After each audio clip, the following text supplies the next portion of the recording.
اور پھر کیا بتا رہے ہیں کہ میرا خداوند متعال کتنا رحیم و کریم ہے کہ وہ اپنے بندے کی ایک چھوٹی سی مغفرت جو ہے اس کا منتظر ہے کہ ایک بندہ جو ہے وہ میرا بندہ میرے سے ایک دفعہ رجوع کرے، میرے سے رجوع کرے بالکل اسی طرح خالص نیت سے۔ اس کی تمام تر عبادات جو ہیں اس کا منبع و ماخذ کیا ہے؟ اس کی نیت ہے۔ اگر خالص نیت سے اپنے پروردگار عالم کی طرف رجوع کرے تو وہ کتنا رحیم و کریم ہے۔ امام صادق علیہ السلام کے دور کا ایک واقعہ اللہم صلی علی محمد وآل محمد وعجل فرجہم، کہ پروردگار عالم کتنا منتظر ہے اپنے بندے کا کہ وہ اس کے پاس خالص دل سے توبہ کرنے کے لیے آ جائے۔ امام صادق علیہ السلام کے دور کا ایک واقعہ ہے کہ ایک شخص بہت بڑا گناہ گار تھا، ہر وہ برا کام جو انسان سوچ سکتا ہے وہ انجام دیتا تھا۔ ایک دن تمام صحابہ امام صادق علیہ السلام کی محفل میں بیٹھے ہوئے ہیں اور اس کا ذکر کرتے ہیں تو امام صادق علیہ السلام فرماتے ہیں کہ وہ جنتی ہے۔ جو ہی انہوں نے کہا نا کہ وہ جنتی ہے تو تمام تر صحابہ حیران ہو کر امام کے چہرہ مبارک کی طرف دیکھنے لگے کہ وہ تمام تر گناہ جو ہم سوچ سکتے ہیں، جو ممکن ہے، وہ شخص انجام دے رہا اور امام فرما رہے کہ وہ جنتی ہیں۔ تو پھر نہیں رہا گیا پوچھنے کہ امام آپ کے پاس کیا دلیل ہے کہ وہ جنتی ہے؟ تو مومنات، یہ میں سمجھتی ہوں کہ ہمارے لیے بالخصوص عورتوں کے لیے جاننا یہ بہت ضروری ہے، کیونکہ ہم بعض اوقات ایسی باتیں جو ہم نے کبھی سوچی بھی نہیں انکانشیسلی ہم کہہ جاتے ہیں اور ہمیں نہیں پتا کہ وہ ہمارے لیے کیا سے کیا بن جاتا ہے۔ امام کہتے ہیں کہ میں آپ کو دلیل دیتا ہوں کہ وہ کس طرح سے جنتی ہے۔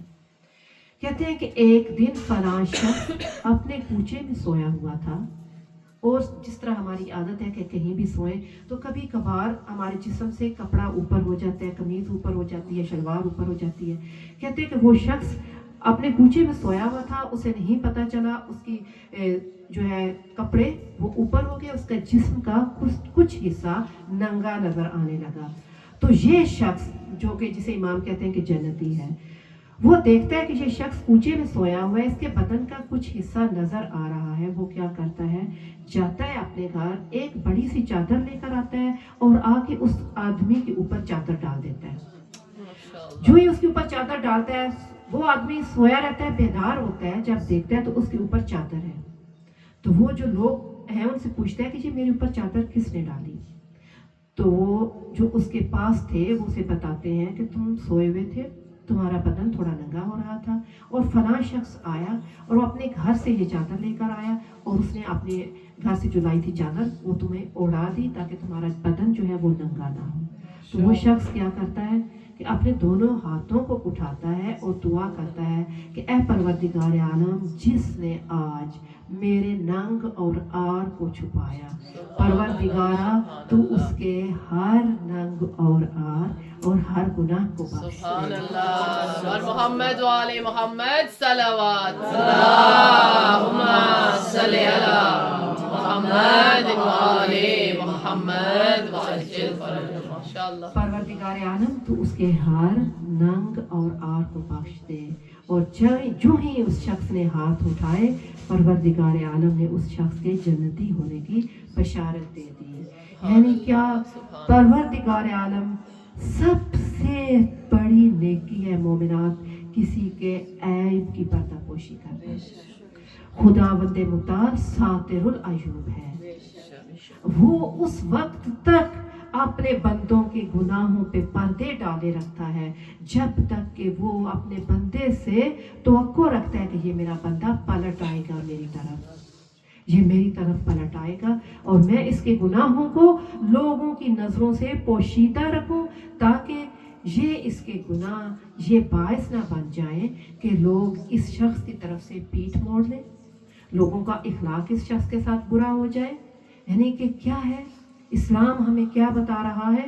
بہترین معاشرت، ایک دوسرے کے حقوق کو پہچاننا، بہترین معاشرت کو اختیار کرنا، ایک دوسرے کے عیبوں پہ اور اس کے نقائص کو چھپانا، عیب جوئی نہ کرنا، بالخصوص ہم خواتین جوش جذبات میں جب بھی ہمیں کوئی آ کے کہہ دیتا ہے نا کہ ہم آپ کی بہن ہیں تو ہمیں پتہ نہیں چلتا، ہم اتنے جوش میں آ جاتے ہیں کہ ہمیں پتہ ہی نہیں چلتا کہ ہم کہاں سے کہاں دریا کی طرح بہتے ہوئے چلے گئے، اور اس بہتے ہوئے دریا میں ہم نے اپنا کتنا نقصان کر لیا۔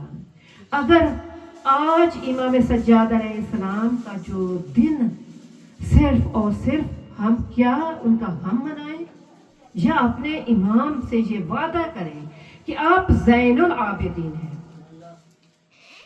آپ عبادت گزاروں کی زینت ہیں، اور عبادت کیا ہے؟ صرف روزہ اور نماز نہیں بلکہ تمام تر بندگی خدا عبادت ہے، اور بندگی خدا کیا ہے؟